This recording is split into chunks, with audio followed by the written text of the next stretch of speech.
Dili mawala sa pagkawala ang mga handuman. Mayong adlaw, ako si Emmanuel Pamaylaon. Natawa ko sa usa ka munisipalidad magkapahiyong sa Davao de Oro. Isip usa ka tapawenyon, natakuan ko ang hulagway nga gihulma sa gobyerno.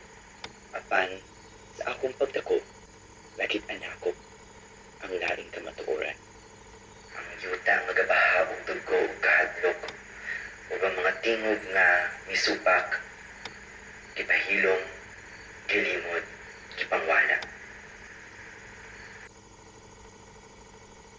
Apan, ubos sa ilang mga aninong nagpabilin ang mga handumanan.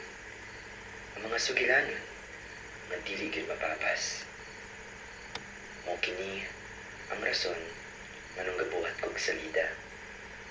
Kaya ang pagpaminaw, dili lang ni pagpaminaw, usa kini kapanawagan sa hustisya. Ang paghinumdom, dili lang po ni paghinumdom, usa kini ka politikal nga aksyon. Ug ang dili pagkalimot, mao ang revolusyon nga nagapadayon sa matag ginhawa, matag sugilanon, matag tingog nga buhi pa sa atong panumduman.